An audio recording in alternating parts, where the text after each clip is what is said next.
அளவில்லா அருளும் இணையில்லா கிருபையும் கொண்டு அகில உலகத்தை படைத்து பரிபாலித்து பராமரித்து இரட்சித்து பாதுகாத்து போஷிக்கக்கூடிய வல்லநாயன் அல்லாஹ், அவனுக்கே அனைத்து புகழும். அல்ஹம்துலில்லாஹ். அந்த அல்லாஹ் யஹ்லுகு மா யஷா, நாடியதை படைக்கக்கூடியவன். அந்த அல்லாஹ் யஃஅலு மா யஷா, நாடியதை செய்யக்கூடியவன். அந்த அல்லாஹ் ஹுவல்லதி யுஸவ்விருக்கும் ஃபில் அர்ஹாமி கைஃப யஷா, தாயுடைய கற்பறையில் தான் நாடிய தோற்றத்தை கொடுக்கக்கூடியவன். அந்த அல்லாஹ் வ அன்னஹு ஹுவ அத்ஹக வ அப்கா, அளவைப்பவன் சிரிப்ப வைப்பவன். வ அன்னஹு அமாத வ அஹ்யா, அவனே மௌத்தாக்குபவன் உயிர்ப்பிப்பவன். லைஸ கமிஸ்லிஹி ஷை, அந்த அல்லாஹ்வுக்கு நிகராக ஈடாக இணையாக துணையாக ஒப்பாக உவமையாக இந்த அண்ட சராசரத்தில் யாரும் கிடையாது என்பதாக சங்கையான இந்த மிம்பரில் வைத்து நான் சாட்சி சொல்கிறேன். ஸலாத் எனும் கருணையும் சலாம் எனும் ஈடேற்றமும் நபிகுலத் திலகம், மாநிலம் போற்றும் மாமேதை, உலகத்துக்கு வந்த உத்தமர், கருணை கடல், நற்குணத்தின் தாயகம் நபிகள் நாயகம் ஸல்லல்லாஹு அலைஹி வஸல்லம் அன்னவர்கள் மீதும் அந்த அண்ணல் நபிகளாரின் வாழ்க்கை வழிமுறைகளை அடியொற்றி நடப்பதில் அணுவளவும் நெறிபிசகாது அகில உலகத்துக்கெல்லாம் அழகிய முன்மாதிரியாக வாழ்ந்து காட்டிய அன்னாருடைய தோழர்கள், சங்கையான மனைவிமார்கள், கியாமத்து நாள் வரை வரக்கூடிய முஃமினான முஸ்லிமான ஆண்கள் பெண்கள் அனைவர் மீதும் உண்டாகட்டும். நாட்களுக்கெல்லாம் சிறந்த நாளாகிய வெள்ளிக்கிழமை நாளில் அல்லாஹ்வால் கடமையாக்கப்பட்ட ஜும்ஆவுடைய கடமையை நிறைவேற்றுவதற்காக வேண்டி நேரகாலத்தோடு வந்தமர்ந்திருக்கும் அல்லாஹுவின் நல்லடியார்களே, சங்கையான சகோதரர்களே, வல்லவன் அல்லாவை மௌத்து வரைக்கும் அஞ்சி பயந்து தக்வாவுடன் வாழுமாறு முதலில் குதுபா பேருரை நிகழ்த்தும் எனக்கும் அப்பால் செவியேற்கக்கூடிய உங்களுக்கும் நான் தக்வாவை கொண்டு நல்லுபதேசம் செய்கிறேன். இத்தகுல்லாஹ்.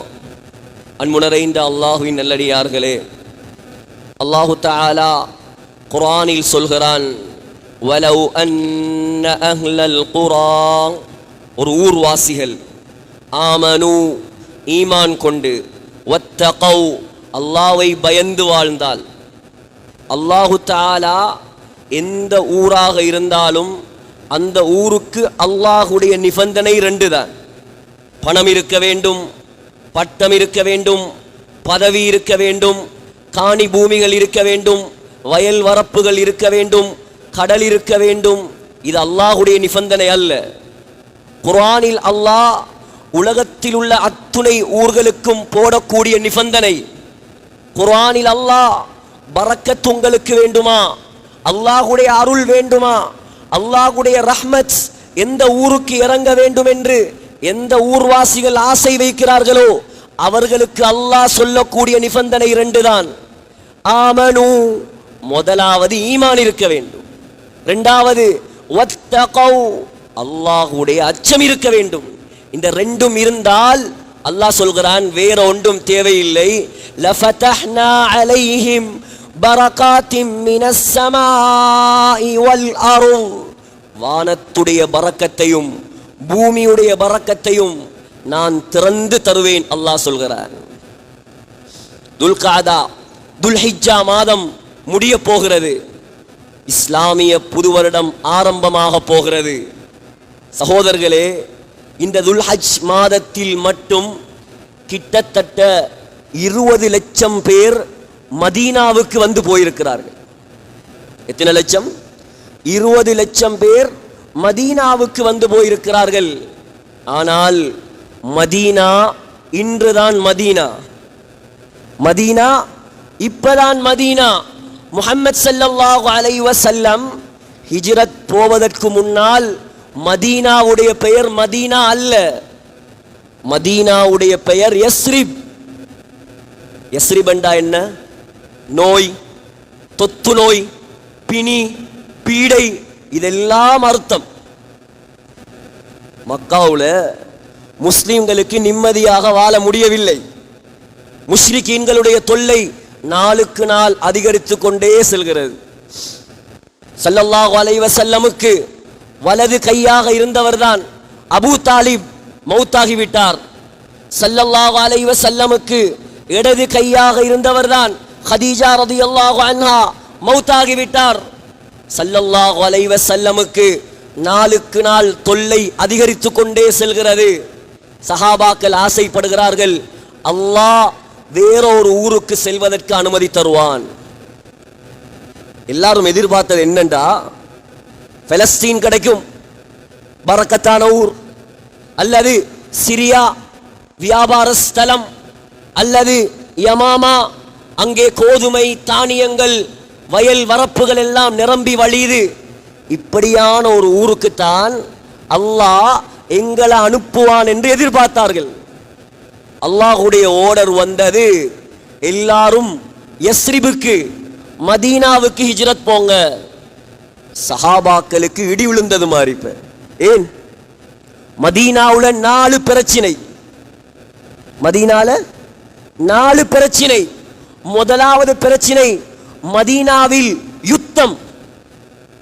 அவுஸ் ஹஸ்ரஜ் என்ற 2 கோத்திரங்கள் கிட்டத்தட்ட 125 வருடங்களாக யுத்தம். யுத்த பூமி மதீனா. நம்ம ஊர்ல இருக்கக்கூடிய ஆக்களை எல்டிடி உடைய காலத்துல யாழ்ப்பாணம் போக சொன்னா போவாங்களா? யோசிப்பார். எல்டிடி யுத்தம் நடக்கக்கூடிய காலம், குழப்ப காலம், புலியுடைய காலம். யாழ்ப்பாணம் போக சொன்னா யாராவது போவாங்களா? போகமாட்டாங்க. ஏன்? பயங்கரவாதம், அங்கே கொலை, அங்கே நிம்மதி இல்லை. இப்ப சஹாபாக்களுக்கு முதலாவது பிரச்சனை மதீனாவுல சண்டை, யுத்தம். இரண்டாவது பிரச்சனை, மதீனாவில் தொழில் பிரச்சனை. சஹாபாக்கள், மக்கத்து சஹாபாக்கள் எல்லாம் யார்? மக்கத்து சஹாபாக்கள் எல்லாம் பெரிய பெரிய வியாபாரிகள், பிசினஸ்மேன். மதீனால அங்க வியாபாரம் எல்லாம் ஒன்றும் இல்லை. மதீனால விவசாயம் மட்டும்தான். விவசாயம், ஈச்சம்பழம், வேற ஒன்றும் இல்லை. பெரிய பெரிய கடை முதலாளிகள் நம்முடைய முதலாளிகளை கொண்டு போய் வயல்ல விட்டா அவங்களுக்கு வயல் செய்ய தெரியுமா? தெரியாது. இது இரண்டாவது பிரச்சனை. மூணாவது பிரச்சனை மதீனாவில் தொற்று நோய். நான் சொன்னனே, மதீனாவுடைய பெயரே யஸ்ரிப். யஸ்ரிப் என்ற அர்த்தமே தொற்று நோய். மதீனாவுக்குள்ள போனா அங்க ஒரு காய்ச்சல் வரும், பயங்கரமான காய்ச்சல் வரும் அந்த காலத்தில். அதனால் யாரும் மதீனாவுக்கு போறல்ல. நாலாவது பிரச்சனை, மதீனாவுல குடிக்கிறதுக்கு ஒழுங்கான தண்ணி இல்லை. குடிக்கிறதுக்கு ஒழுங்கான தண்ணி இல்லை. ஆனால் சஹாபாக்கள் பார்த்தார்கள், படைத்தவன் அல்லாஹ் கட்டளை போட்டு விட்டான், புத்தியை தூக்கி பின்னால் போடுவோம், அல்லாஹ்வுடைய கட்டளைக்கு வழிபடுவோம், போவோம் மதீனாவுக்குள். சகோதரர்களே, எந்த ஊராக இருக்கலாம், எந்த வசதி வாய்ப்பு இல்லாமல் இருக்கலாம், ஆனால் அல்லாஹ்வுக்கு வழிபட்டு நடந்தால் அல்லாஹ் அந்த ஊருடைய தலையெழுத்தை மாற்றுவான். எல்லாரும் மதீனாக்கு வந்தாச்சு. வந்ததோட சஹாபாக்கள் பயந்ததை போல் எல்லாருக்கும் காய்ச்சல் வர ஆரம்பிக்குது. பிலால் ரலியல்லாஹு அன்ஹு சொல்றார், புகாரியுடைய ரிவாயத்தில் எல்லாம், மக்காவுடைய மலைகளுக்கு பக்கத்தில் உட்கார்ந்து கொண்டிருந்தால் நல்லா இருந்திருக்குமே, மதீனாவுல வந்து காய்ச்சல். அபூபக்கர் ரலியல்லாஹு அன்ஹு காய்ச்சலால் கஷ்டப்படுகிறார்.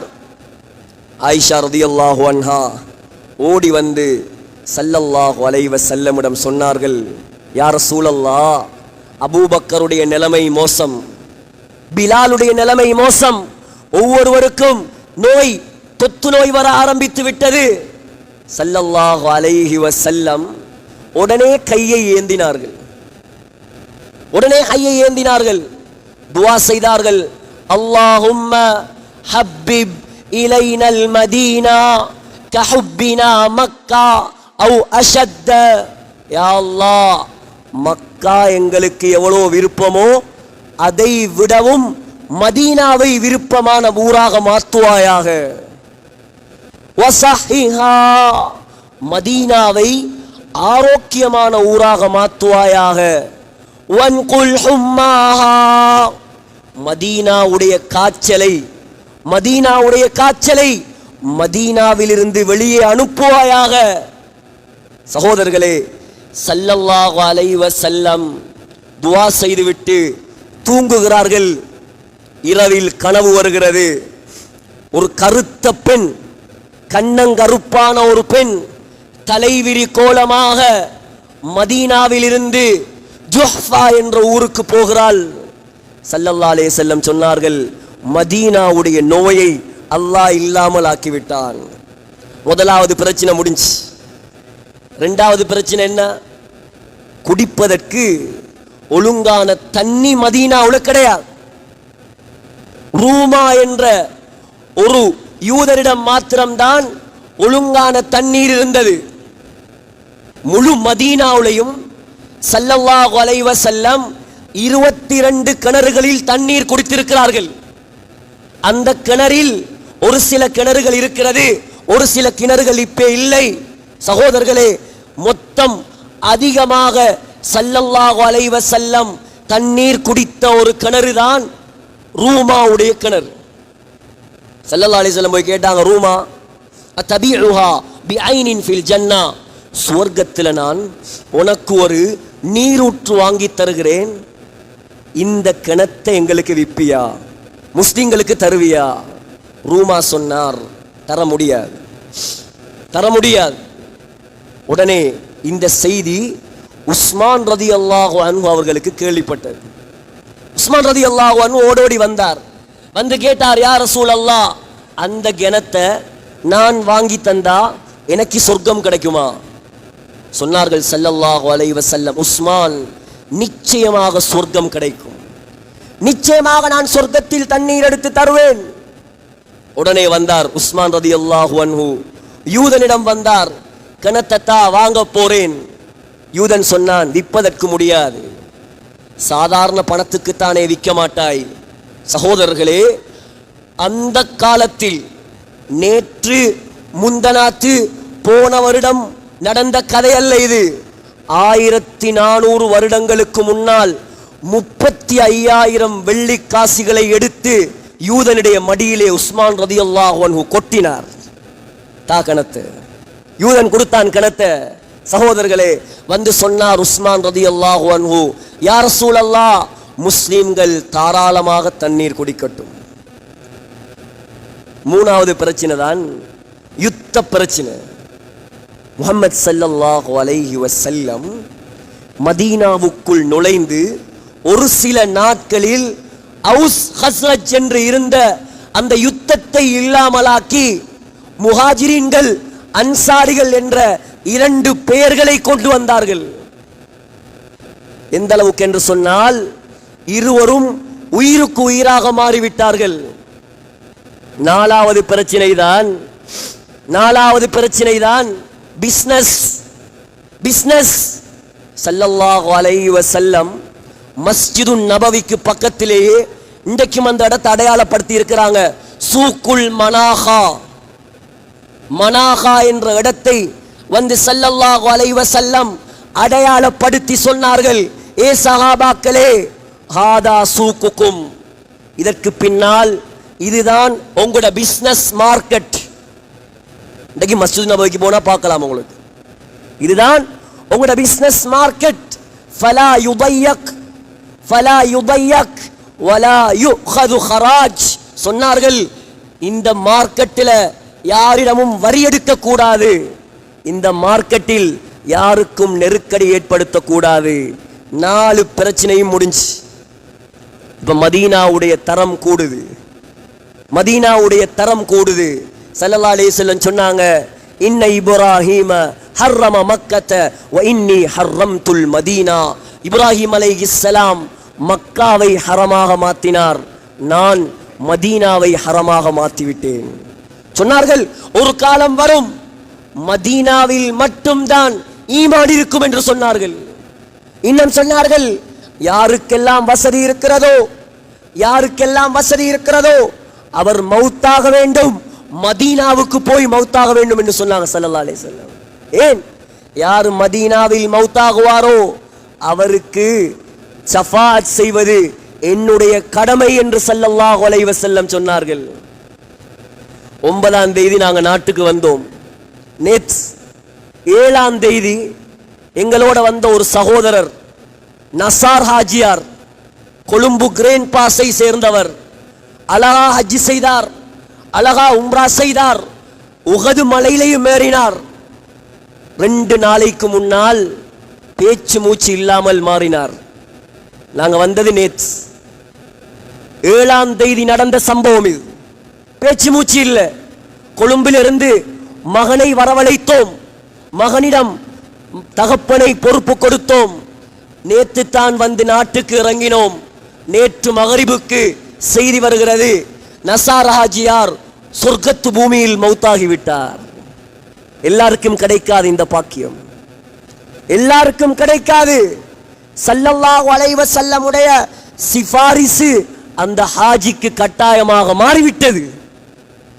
சகோதரர்களே, எப்படி இருந்த ஊர், எப்படி இருந்த ஊர், நோய் பிணி பயம் நடுங்கி போன ஊர் அல்லாஹ் எப்படி மாத்திட்டான். உலகத்தில் மக்காவை விட மக்கள் நேசிக்கக்கூடிய ஊராக மதீனாவை அல்லாஹ் மாற்றி விட்டான். உமர் ரலியல்லாஹு அன்ஹு ஒரு துவா செய்வார்கள் அடிக்கடி. என்ன துவா? அல்லாஹும்ம அர்ஸுக்னி ஃபீ ஷஹாதத்தன் ஃபீ சபீலிக் வஜஅல் மௌதி ஃபீ பலதி ரசூலிக். யா அல்லாஹ், நான் உன்னுடைய பாதையில ஷஹீதாக வேண்டும், ஆனால் மதீனாவில் மௌத்தாக வேண்டும். சஹாபாக்கள் சிரிப்பாங்களாம். ஏன்? இவருடைய துவா ஒன்றுக்கு ஒன்று முரணாக இருக்கிறது. ஏன்? அல்லாஹ்வுடைய பாதையில ஷஹீதாகணும்னு கேட்கிறார். மதீனால யுத்தம் நடக்குமா? மதீனா ஹரம், ஹரத்தில் யுத்தம் நடக்காது. அதே நேரம் மதீனாவுல மௌத்தாக வேண்டும் என்று கேட்கிறார். சகோதரர்களே, ஒரு நாள் சுபஹு தொழுகைக்காக உமர் ரலியல்லாஹு அன்ஹு முஸல்லாவில் வந்து நிற்கிறார்கள். முதலாவது ரக்காத் தொழுது முடிந்து 2வது ரக்காத்துக்கு எழும்பினார்கள். எழும்பி சுப்ஹானல்லாஹ் ஓதினார் ஒரு வசனம், வகான அம்ருல்லாஹி கதரம் மக்தூரா. அல்லாஹ்வுடைய ஏற்பாடு நடந்தே தீரும் என்ற வசனத்தை ஓதினார். பின்னால் இருந்து வந்து முகீரத் இப்னு ஷுஅபாவுடைய அடிமை ஹஞ்சர் என்ற கத்தி, 2 பக்கமும் கூரான கத்தி, நடுவில் பிடி, அதில் நஞ்சை பூசி உமர் ரலியல்லாஹு அன்ஹுடைய வயிற்றில் குத்தினான். கொடல் கிழிந்து கத்தி வௌத்துக்கு வெளியாலே வந்து இரத்தம் ஆறாக ஓடியது. மஸ்ஜிதுன் நபவி இரத்த வெள்ளமாக மாறியது. உமர் ரலியல்லாஹு அன்ஹு மயங்கி அப்படியே கீழே விழுந்துட்டார். அந்த பாவி உமர் ரலியல்லாஹு அன்ஹுவோடு சேர்த்து 6 சஹாபாக்களை கொலை செய்து விட்டார். இப்ப உமர் ரலியல்லாஹு அன்ஹு வீட்டுக்கு கொண்டு செல்லப்பட்டு உமர் ரலியல்லாஹு அன்ஹு அவர்கள் மயக்கம் தெளிந்தவுடன் முதலில் கேட்ட கேள்வி என்ன தெரியுமா? முதல்ல கேட்ட கேள்வி என்ன தெரியுமா? அஸல்லைது அஸல்லைது, நான் தொழுது முடித்து விட்டேனா? சுப்ஹானல்லாஹ். சஹாபாக்கள் சொன்னார்கள் பக்கியத் அலைக ரக்அத்துன். அமீருல் முஃமினீன், ஒரு ரக்காத் தொழுவீங்க, 2வது ரக்காத் தொழும்போது நீங்கள் மயங்கி விழுந்து விட்டீர்கள், ஒரு ரக்காத்தை நீங்கள் பூர்த்தியாக்க வேண்டும். உமர் ரலியல்லாஹு அன்ஹுடைய நிலைமை சக்கராத்துடைய நிலைமை, கடைசி நிலைமை. அவருக்கு அனுமதி இருக்குது, அவர் உட்கார்ந்து தொழலாம், படுத்து தொழலாம். ஆனால் உமர் ரலியல்லாஹு அன்ஹு எழும்பி நின்று தக்பீர் கட்டினார். எழும்பி நின்று தக்பீர் கட்டினார். மயங்கி கீழே விழுந்தார். திரும்பி எழும்பினார், தக்பீரை கட்டினார், திரும்ப கீழே விழுந்தார். 3வது தரம் எழும்பினார், தக்பீரை கட்டினார், கீழே மயங்கி விழுந்தார். உட்கார்ந்து தொழவில்லை. சகோதரர்களே, இன்னைக்கு எத்தனையோ கிலோமீட்டர் நடக்கிறாங்க, பள்ளிவாசல்ல உட்கார்ந்தாச்சு, கதிரையை பிடிச்சாச்சு, தக்பீரை கட்டியாச்சு. ஃபர்லான தொழுகைக்கு யாருக்கு நின்று தக்பீர் கட்ட முடியுமோ அவர் கதிரையில் உட்கார்ந்து தக்பீர் கட்டினால் அவருடைய தொழுகை கூடாது. வயசாளிகள், ஏலாதவங்க, உண்மையிலே தங்கடம் இருக்கிறவங்க வேற விஷயம். உமர் ரலியல்லாஹு அன்ஹு பாருங்க, 4வது தரம் எழும்பி நின்று தொழுது முடித்தார்கள். தொழுது முடிச்சிட்டு சொன்னாங்க, அல்ஹம்துலில்லாஹில்லதி அஆனனி அலா ஸலாத்தி. தொழுது முடிக்க உதவி செஞ்ச அல்லாஹ்வுக்கே எல்லா புகழும், அல்லாஹ்வுக்கே எல்லா புகழும். நீண்ட சம்பவம், சுருக்கி முடிக்கிறேன் சகோதரர்களே. இப்ப சக்கராத்துடைய நிலைமை, சக்கராத்துடைய நிலைமை. மகனை கூப்பிட்டாங்க, அப்துல்லா இங்க வா. அப்துல்லா வந்தார். சொன்னாங்க உமர் ரலியல்லாஹு அன்ஹு, அப்துல்லா ஆயிஷா நாயகி கிட்ட போ, ஆயிஷா நாயகி கிட்ட சொல்லு, ஆயிஷா நாயகியுடைய வீட்டில் தான் என்னுடைய தோழர் முஹம்மது ஸல்லல்லாஹு அலைஹி வஸல்லமுடைய ஜனாசா இருக்குது. அதுக்கு பக்கத்துல அபூபக்கர் ரலியல்லாஹு அன்ஹுடைய ஜனாசா இருக்குது. அதுக்கு பக்கத்துல ஒரு இடம் ஆயிஷா நாயகி தனக்காக வைத்திருக்கிறார், தனக்காக வைத்திருக்கிறார். ஆயிஷா நாயகி கிட்ட போய் கேளு, ஜனாதிபதி கேட்கிறார் என்று போய் சொல்லுகிறாத. நான் ஜனாதிபதி இல்லை, நான் இன்றைக்கு ஒரு பாவி, நான் இன்றைக்கு ஒரு அடிமை. நீ போய் கேளு. உமர் அனுமதி கேட்கிறான். சுப்ஹானல்லாஹ், உமர் அனுமதி கேட்கிறான். அனுமதி தந்தால் என்னை ஆயிஷா நாயகியுடைய வீட்டில் அடக்கு, அப்படி இல்லையா என்ன கொண்டு போய் ஜன்னத்துல் பக்கி, பக்கியுல் கர்கதில் என்ன கொண்டு போய் அடக்குங்க. அப்துல்லா பின் உமர் ரலியல்லாஹு அன்ஹு ஓடி வாரார் ஆயிஷா நாயகியிடம். யா உம்மல் முஃமினீன், ஆயிஷா நாயகியே, முஸ்லிம்களின் தாயே, முஃமின்களின் தாயே, நான் உமருடைய மகன் அப்துல்லா மடிப்பிச்சை கேட்டு வந்திருக்கிறேன். என்ன வாப்பா வேணும், என்ன வேணும்? உங்களோட வீட்டுல தானே ரசூலுல்லாஹ் இருக்கிறாங்க, உங்களோட வீட்டுல தானே அபூபக்கர் இருக்கிறார், அதுக்கு பக்கத்துல ஒரு இடம் இருக்குதே, அதை நீங்க உங்களுக்காக வச்சிருக்கிறீங்க, அந்த இடத்தை ஏண்ட வாப்பா ஆசைப்படுகிறார். தருவீங்களா தாயே, தருவீங்களா? சுப்ஹானல்லாஹ். சொன்னாங்க, வானத்துக்கு கீழே பூமிக்கு மேல அதுக்கு நிகரான ஒரு இடம் இந்த உலகத்தில் கிடையாது. ஏன்? உலகத்தின் சொர்க்கம் அது, உலகத்துடைய சொர்க்கம் அது.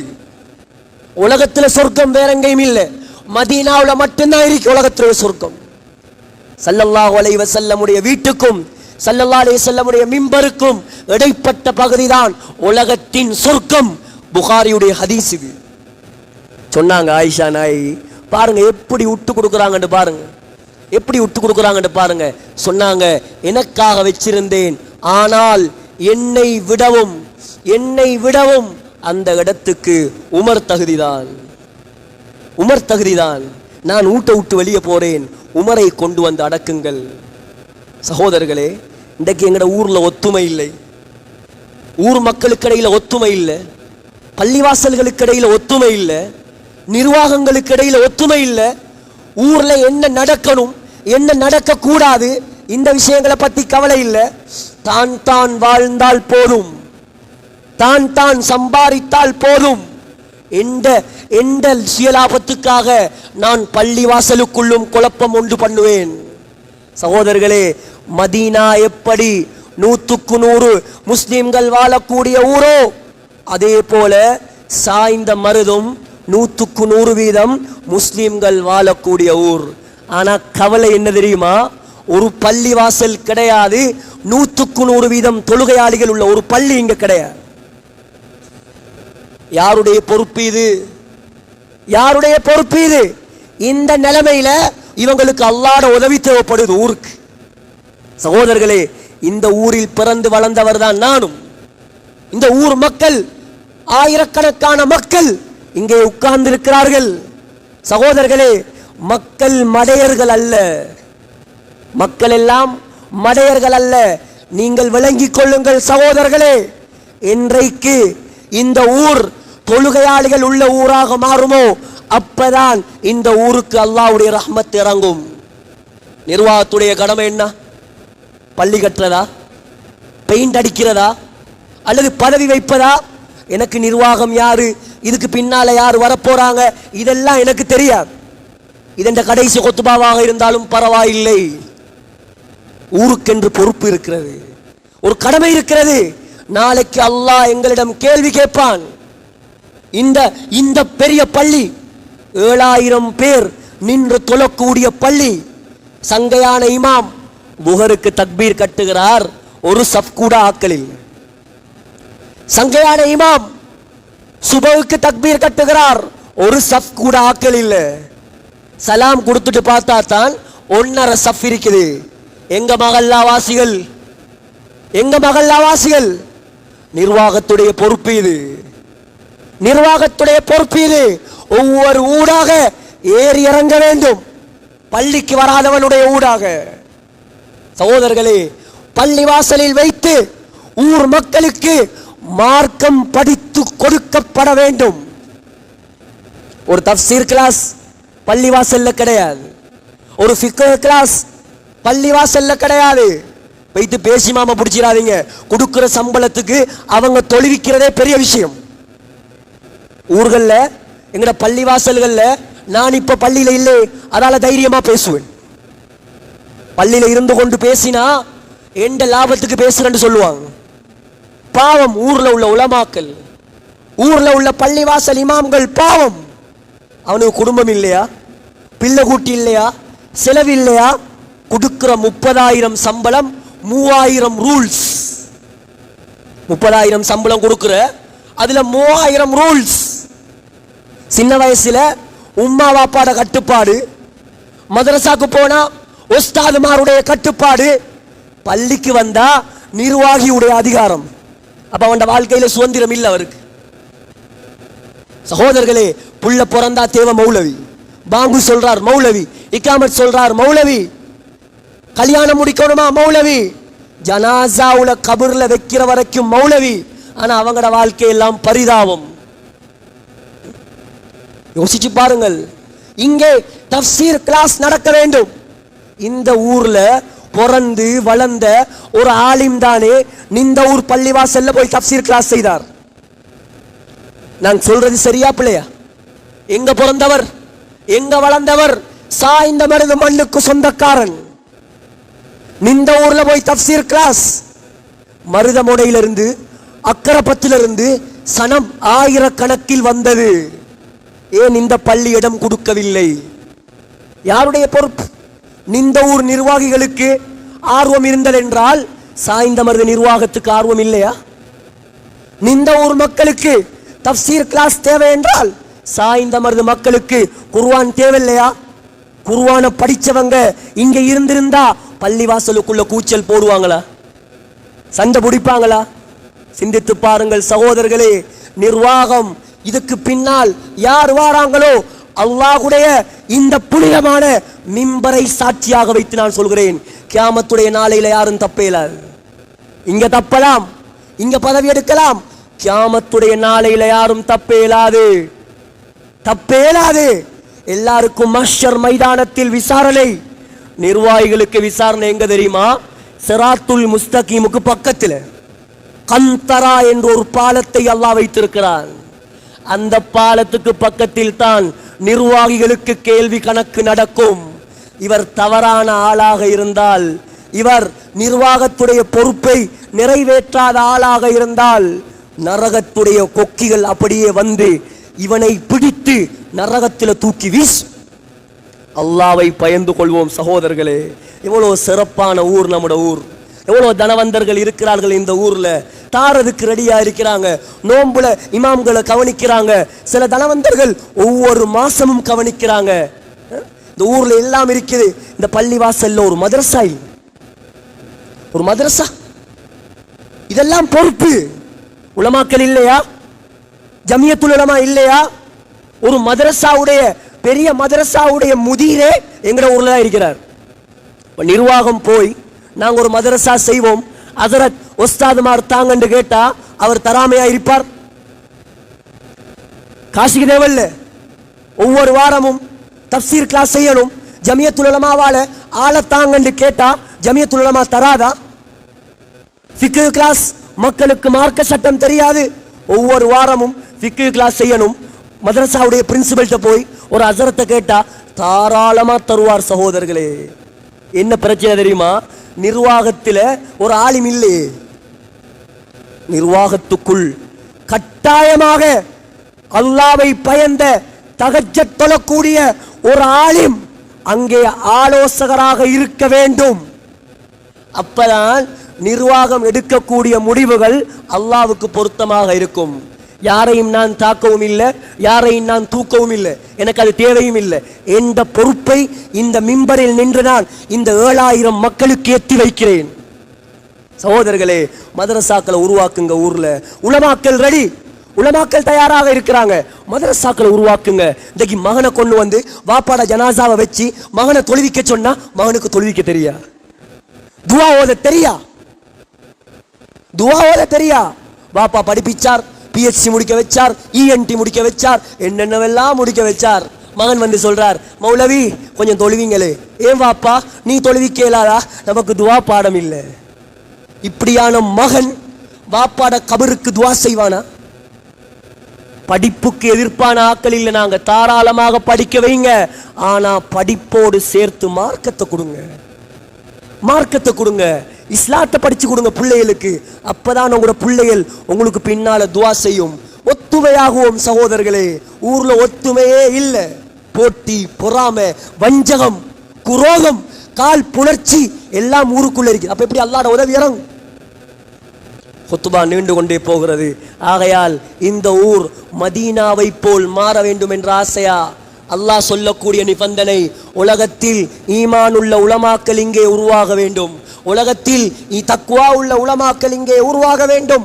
பள்ளி வாசல்கள் வெறுமனே தொழுகைக்காக மட்டுமல்ல, பள்ளிவாசலில் மார்க்கம் படித்து கொடுக்கப்பட வேண்டும், பள்ளிவாசலில் குர்ஆன் படித்து கொடுக்கப்பட வேண்டும், பள்ளிவாசலில் இருந்து முழு ஊருக்கும் நலவு நடக்க வேண்டும். இதுதான் நிர்வாகிகளுடைய பொறுப்பு. இதுதான் ஊர் மக்களே விழித்துக் கொள்ளுங்கள். இதுக்கு பின்னாலாவது நாம் அதுக்காகவும் இதுக்காகவும் அலையாமல் அல்லாஹ்வுடைய மார்க்கத்தை நம்முடைய ஊர்ல இருந்து உயிர்ப்பிப்போம். எல்லாம் வல்ல அல்லாஹ் நம் அனைவருடைய பாவங்களை மன்னிப்பானாக, நம்முடைய குற்றங்களை மன்னிப்பாயாக. யா அல்லாஹ் இந்த ஊரை பொருந்திக் கொள்வாயாக. 100க்கு 100% முஸ்லீம்கள் வாழக்கூடிய ஊர் யா அல்லாஹ். ஆனால் எத்தனையோ குறைபாடுகள் இருக்கிறது யா அல்லாஹ். இந்த குறைபாடுகளை நீதான் நிவர்த்தி செய்ய வேண்டும் யா அல்லாஹ். இந்த ஊர்ல யா அல்லாஹ் சிறந்த ஒரு தக்வா உள்ள ஒரு மதரசாக்களை உருவாக்கு யா அல்லாஹ். யா அல்லாஹ் இந்த ஊர் நிர்வாகத்துக்கு யா அல்லாஹ் நீ ரஹ்மத் செய் யா அல்லாஹ். உனக்கு பொருத்தமான மக்களை, பள்ளியை சரியான முறையில் வழி நடத்தக்கூடிய மக்களை யா அல்லாஹ் இந்த ஊர் நிர்வாகத்துக்கு கொண்டா யா அல்லாஹ். யா அல்லாஹ் மிம்பர்ல வச்சு கேட்கிற துவாவை நீ தட்டிராத யா அல்லாஹ். இரக்கம் உள்ளவனே, எங்களோட ஊர் வாலிபர்களை காப்பாற்றுவாயாக, எங்களோட ஊர் வயோதிபர்களை காப்பாற்றுவாயாக, எங்களோட ஊர் பெண்களை காப்பாற்றுவாயாக, போதையிலிருந்து, கடன், வட்டி எல்லா தீங்குகள்ல இருந்தும் காப்பாற்றுவாயாக. யா அல்லாஹ் எவ்வளோ காலம் இந்த உலகத்தில் வாழ்ந்தாலும் எங்களுக்கு ஒரு கடைசி நாள் இருக்கிறது யா அல்லாஹ். அந்த கடைசி நாளை மதீனா முனவ்வராவில், மஸ்ஜிது நபவியில், ரவுதா ஷரீஃபில் சுஜூதுடைய நிலைமையில் சொர்க்கத்தை கண்ணால் கண்டவர்களாக, லா இலாஹ இல்லல்லாஹ் முஹம்மதுர் ரசூலுல்லாஹ் என்ற கலிமா சொன்னவர்களாக யா அல்லாஹ் எங்களை மௌத்தாக்கிடு யா அல்லாஹ். எங்களை துஆக்களை கபூல் செஞ்சிடு யா அல்லாஹ். வாஹிரு தஅவானா அனில் ஹம்துலில்லாஹி ரப்பில் ஆலமீன். இன்னல் ஹம்த